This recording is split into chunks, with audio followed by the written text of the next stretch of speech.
राधे राधे सांग मैंने आपण को समस्त को दीपावली अनेक अनेक शुभेच्छा। आपण मैंने समस्ते जानी जे दीपावली होची आलोक सुख समृद्धि एवं माँ लक्ष्मी आगमन पवित्र पर्व। यही दिन यदि सठिक विधि विधान माँ लक्ष्मी एवं भगवान गणेशंकर पूजा करा जाए तेरे वर्ष सारा घरे सुख समृद्धि एवं धनर वर्षा लागी रही थाए। आज वीडियो रे आमे आपण मानक दीपावली पूजार एक अति सरल और संपूर्ण विधि कहबू। तेबे देखंतु आम हिंदू धर्म रे दीपावली पर्व होछि सबुठारो बड़ पर्व बोली विवेचना करा जाए एवं दीपावली दिन माँ लक्ष्मी पूजा मध्य करा जाए।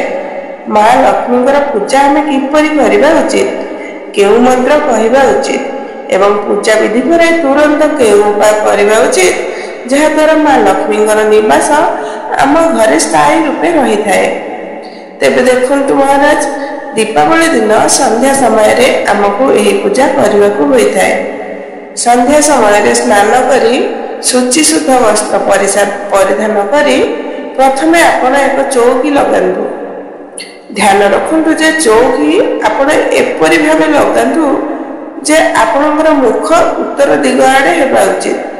जदि उत्तर दिग आड़े मुख करने संभव नुहे तेबे पूर्व दिग को मुख करी आपण एक चौकी लगे नियंतु एवं चौकी उपरे लाल रंगर वस्त्र बिछाई दियंतु। एबे एहा उपरे आमे माँ लक्ष्मी एवं गणेशंकर एक फोटो लगाइबा। एपरी फोटो आपण को बाजार में बहुत सहज मिल जिवो एवं एहा बहुत महंगा मध्य नुहे। 10-20 टंकार आपण को बाजार जेकोसी स्थान में सहज मिल जिवो। एवं चौकी उपरे हमें गणेश और लक्ष्मी जो नुआ प्रतिमा बा मूर्ति आनी स्थापन कर विराजमान कराइबा। जदि आप नुआ मूर्ति आनी ना तेरे आपण घर पूर्वर गणेश और लक्ष्मी मूर्ति को स्थापन करें। सुपारी रूप में आम भगवान विष्णु को एठारे विराजमान कराइबू। जदि आपण पाखे भगवान विष्णु मूर्ति बा फोटो किसी अच्छी तेरे आपण ताकू विराजमान करें। यह आप निश्चय जानते जे सुना एवं रूपा माँ लक्ष्मी प्रतीक अटे। तेणु धनतेरस दिन आप जो सुना बा रूपार जिनस आनी ताकू पूजा स्थान में रखु। जदि नुआ कि कि तेरे पूर्वर आपे सुना बा रूपार जिनस रखिपारे। यह सहित आम कि टंका रखू कारण जो धन बा टंका अच्छी ताहाको माँ लक्ष्मी स्वरूप बोली विवेचना करा जाए। एवं धनतेरस दिन जदि आप कौन पात्र आदि किनी तेबे ताहाको आम एठारे रखिबू। यही समस्त आम पूजा करने को हेब। दीपावली पूजा को एक बहुत बड़ पूजा बोली विवेचना करा जाए। तेणु यही दिन कलश स्थापना करने बहुत शुभ होता है। जदि आपण पाखे समय अच्छी तेबे एही दिन कलश स्थापना निश्चय करंतु। जोठारे आपण बसिछंती आपण बाम हाथ आड़े अर्थात माँ लक्ष्मी डाहाण हाथ आड़े आमे चाउलर एक ढेरी लगाइबू। ध्यान रखंतु जे पूजार व्यवहृत चाउल बिल्कुल खंडित होगा उचित नुहे। तेणु चाउलरू आमे एठारे एक अष्टदल कमल तैयारी करिबू कारण माँ लक्ष्मी को अष्टदल कमल बहुत प्रिय। जदि आपण को तैयारी करबा आसुना तेबे केवल चाउलर ढेरी लगाई कलश स्थापना करें। एथिरे आमे पूर्ण रूपे जल एवं गंगा जल भर्ती करूँ एवं स्वस्तिक तैयारी करी रखिबू। एथिरे हलदी सुपारी सिक्का किछि चाउल कलश भितर पकाई कलशर कंठ को मौली सूतारे बांधी देबू। एबे आम पत्र रे टिके लगाई आमे कलश को सजाइबू। पत्र रे टीका लगाइबा आ कलश को सजाइबा। जदि आम पत्र मिलूना तेबे आपण अशोक पत्र मध्य लगाई पारिबे। जदि आंब पत्र मिलूना अशोक पत्र लगेले चलिबो। एबे आमे कलश को अष्टदल कमल उपर स्थापन करिबो एवं चाउलर भर्ती एक पूर्ण पात्र रे आमे कलश को ढांकी देबो एवं एक नड़िया को मौली सूतार बांधी एठारे रखिबो। ଆପଣ ଚାହିଁଲେ ଲାଲ ରଙ୍ଗର କପଡ଼ା ମଧ୍ୟ ଗୁଡ଼ାଇ ପାରିବେ। ଏବେ ନଡ଼ିଆର ମୁଖ ନିଜ ଆଡ଼କୁ ରଖି ଆମେ କଳସ ଉପରେ ଏହି ନଡ଼ିଆକୁ ରଖିବୁ ଏବଂ ଏପରି ଆମର କଳସ ସ୍ଥାପନା ହୋଇଯିବ। ଏବେ ଆମକୁ ଅଖଣ୍ଡ ଦୀପ ଜଳାଇବାକୁ ହେବ। ତେଣୁ ଏଥିପାଇଁ ଆମେ ଏଠାରେ ଚାଉଳରେ ସ୍ୱସ୍ତିକ ତିଆରି କରିବୁ।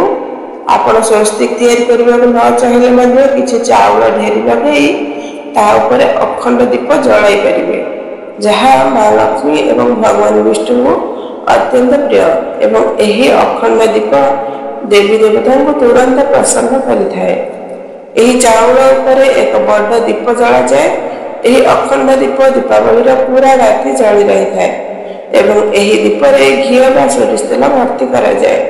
ତେଣୁ ଏପରି ଆମେ ଦୀପ ଜଳାଇବୁ ଏବଂ ଦୀପ ଜଳାଇ ପ୍ରାର୍ଥନା କରିବୁ ଯେ ହେ ମା ଲକ୍ଷ୍ମୀ, ଆଜି ମୁଁ ଆପଣଙ୍କର ପୂଜା କରିବାକୁ ଯାଉଛି। ଆପଣ ମୋର ପୂଜାକୁ ଗ୍ରହଣ କରନ୍ତୁ।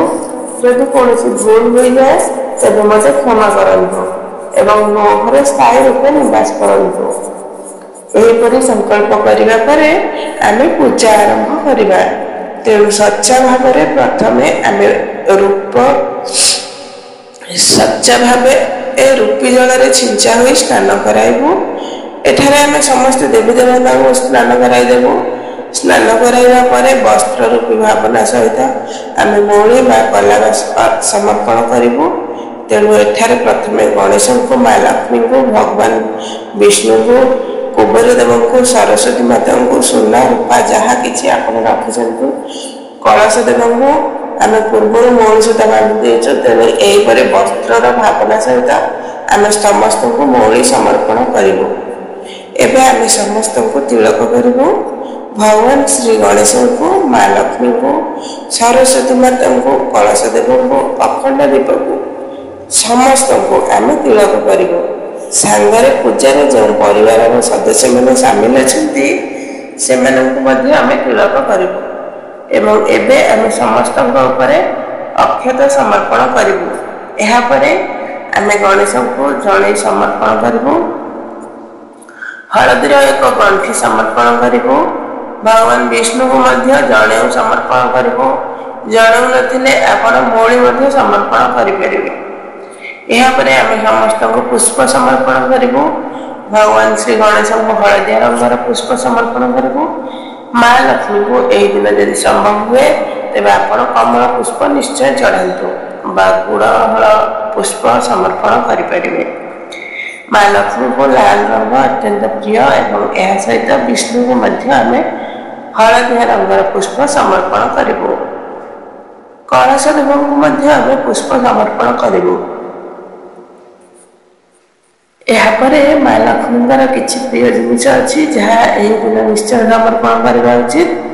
ଏହା ବହୁତ ଶୁଭ ବୋଲି ବିବେଚନା କରାଯାଏ ଏବଂ ଏହି ସମସ୍ତ ଜିନିଷ ଆପଣଙ୍କୁ 5ରୁ 10 ଟଙ୍କାରେ ବଜାରରେ ସହଜରେ ମିଳିଯିବ।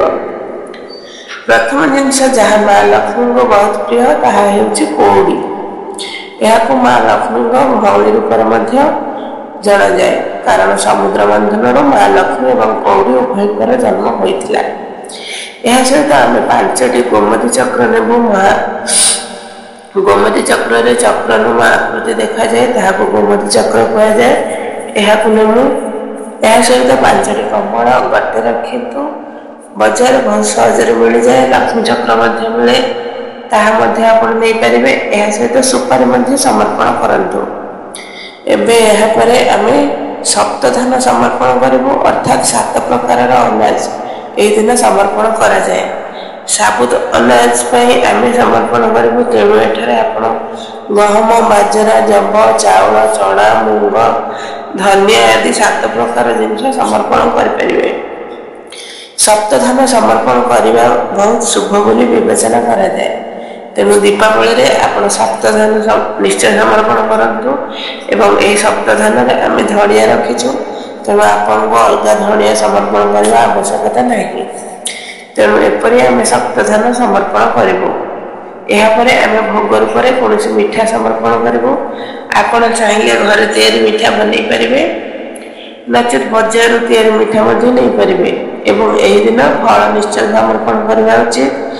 ତେଣୁ ଆପଣ ଯେକୌଣସି ଫଳ ସମର୍ପଣ କରିପାରିବେ ଏବଂ ଏହା ସହିତ ଅନେକ ଏହି ଦିନ ପଞ୍ଚମେବାର ଭୋଗ ଅର୍ପଣ କରନ୍ତି।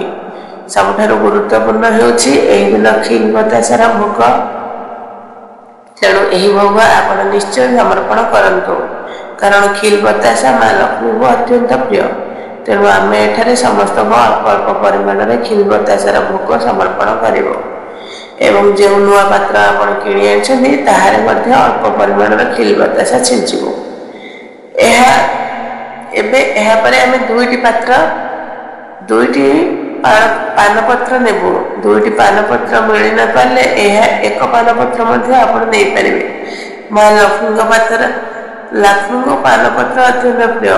ପାନପତ୍ର ଉପରେ ଆପଣ ଭୋଗ ରୂପେ ଯାହା କିଛି ଚଢ଼ାନ୍ତି ସେହି ସମସ୍ତ ଜିନିଷ ଅଳ୍ପ ଅଳ୍ପ ପରିମାଣରେ ଏହା ଉପରେ ରଖନ୍ତୁ ଏବଂ ଏବେ ଆମେ ଏହାକୁ ମା ଲକ୍ଷ୍ମୀଙ୍କୁ ଭୋଗ ରୂପରେ ସମର୍ପଣ କରିବୁ ଏବଂ ତାପରେ ଆମେ 1 ଲୋଟା ଜଳ ସମର୍ପଣ କରିବୁ। ଯଥା ସମ୍ଭବ ଦକ୍ଷିଣା ସମର୍ପଣ କରିବୁ। ଦକ୍ଷିଣା ପୂଜାରେ ରହିଯାଇଥିବା କମିକୁ ଦୂର କରିବା ପାଇଁ ଚଢ଼ାଯାଏ। ଏହାପରେ ଯଦି ଆପଣଙ୍କ ଘରେ ଦୀପାବଳିର କଥା ଶୁଣାଯାଏ ତେବେ ଏହିପରି ଆପଣ କଥା ଶୁଣିପାରିବେ। ଯଦି ଆପଣ ଉପବାସ କରିଛନ୍ତି ତେବେ ମଧ୍ୟ ଆପଣ କଥା ଶୁଣିପାରିବେ। ଉପବାସ ନ କରିଥିଲେ ମଧ୍ୟ କଥା ଶୁଣିପାରିବେ।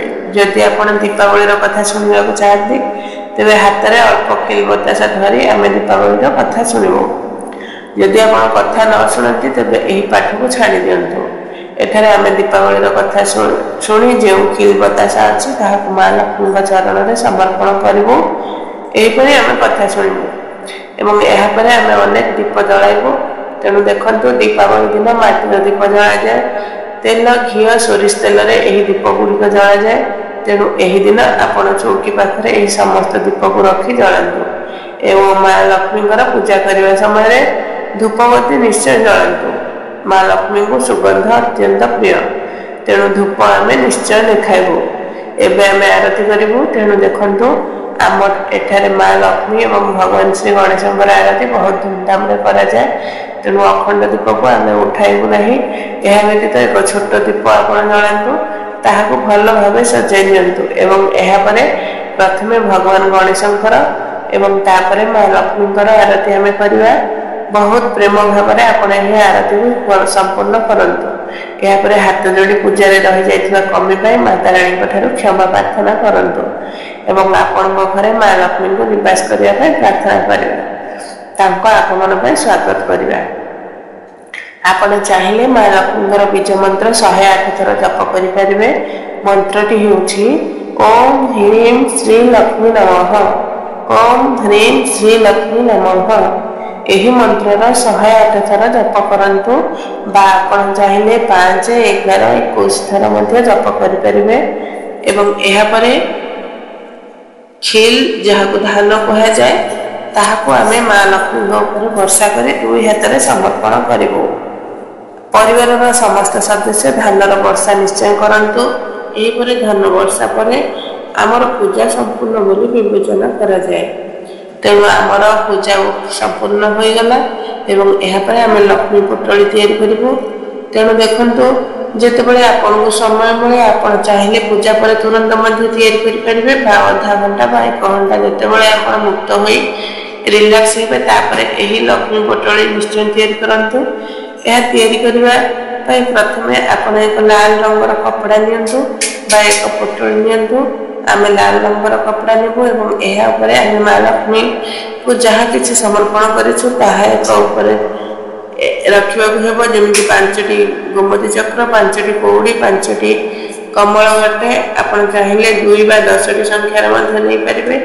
ସୁପାରି ରଖନ୍ତୁ ଏବଂ ହଳଦୀର ଗଣ୍ଠି ମଧ୍ୟ ଏଠାରେ ରଖନ୍ତୁ। ଏହିପରି ଏବଂ ଏଠାରେ ଆମେ ଯେଉଁ ରୂପାର ସିକ୍କା ନେଇଥିଲୁ ତାହା ମଧ୍ୟ ରଖିବୁ। ଆପଣ ଚାହିଁଲେ ରୂପାର ସିକ୍କା ଯଦି ନେଇନାହାନ୍ତି ତେବେ ଏହି ଜାଗାରେ ଏକ ଟଙ୍କାର ସିକ୍କା ମଧ୍ୟ ରଖିପାରିବେ। ଏବେ ଲକ୍ଷ୍ମୀ ପ୍ରାପ୍ତିର ବୀଜ ମନ୍ତ୍ର କହି ଆମେ ଏହାର ଗଣ୍ଠି ବାନ୍ଧିବୁ। ଓಂ ହ୍ରୀଂ ଶ୍ରୀଂ ଲକ୍ଷ୍ମୀ ନମଃ, ଓಂ ହ୍ରୀଂ ଶ୍ରୀଂ ଲକ୍ଷ୍ମୀ ନମଃ। ଏହି ମନ୍ତ୍ର କହି ଗଣ୍ଠି ବାନ୍ଧି ଏହି ପୋଟଳିକୁ ନେଇ ଆପଣ ଧନ ରଖୁଥିବା ସ୍ଥାନରେ, ଯେଉଁଠାରେ ଆପଣଙ୍କର ତିଜୋରି ଟଙ୍କା ରୂପା ଗହଣା ରଖୁଛନ୍ତି ପୁରା ବର୍ଷ ପାଇଁ, ଏହି ପୋଟଳିକୁ ସେଠାରେ ରଖନ୍ତୁ ଏବଂ ପରବର୍ତ୍ତୀ ବର୍ଷ ଏହି ଜିନିଷ ଗୁଡ଼ିକ ମଧ୍ୟରୁ ଯାହା ଖରାପ ହୋଇଯାଇଛି ତାହାର ବିସର୍ଜନ କରି ଆପଣ ପୁନର୍ବାର ଏହି ସାମଗ୍ରୀ ବ୍ୟବହାର କରିପାରିବେ। ତେଣୁ ଏହିପରି ଆମର ଲକ୍ଷ୍ମୀ ପୂଜନ ସମ୍ପନ୍ନ ହୋଇଯାଏ। जदि आपको आमर कहवा पद्धति पसंद होती तेज भिडियो को लाइक करें हमको कमेंट सेक्शन में निश्चय कहतु जे आमर परिश्रम सफल है कि नहीं। आपन को वीडियो किपरि लगिला कमेंट सेक्शन में जय माँ लक्ष्मी निश्चय कहतु एवं यह वीडियो को यथासंभव प्रत्येक सनातनी हिंदू भाई भौणी सहित शेयर करने को बिल्कुल भूलु नहीं। एवं आपण आमर यह वीडियो को केउठारु देखुछन्ती निश्चित जणातु। रहुछि धन्यवाद।